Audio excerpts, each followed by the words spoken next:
Pourquoi les néovaisseaux pénètrent-ils dans le vitré des yeux du diabétique de type 2?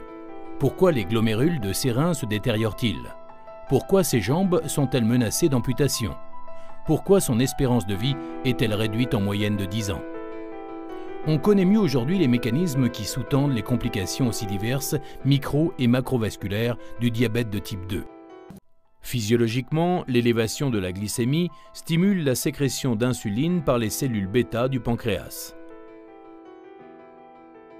Le glucose, en pénétrant dans ces cellules, les stimule et provoque l'exocytose de l'insuline. L'insuline est distribuée aux autres cellules de l'organisme, en particulier aux cellules musculaires et aux adipocytes, et déclenche une pénétration rapide du glucose qui permet le retour à une glycémie normale. Cependant, les mécanismes qui sous-tendent la toxicité de l'hyperglycémie sont de découverte plus récente. L'un des plus importants est le phénomène de la glycation des protéines.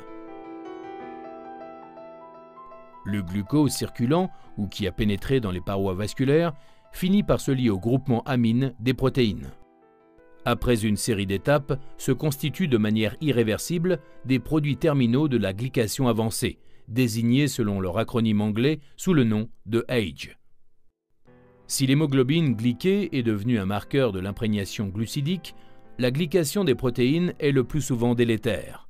Par exemple, on sait qu'en réponse à une contrainte de la paroi, la cellule endothéliale produit du monoxyde d'azote ou NO, médiateur qui entraîne la relaxation des cellules musculaires lisses vasculaires et la vasodilatation.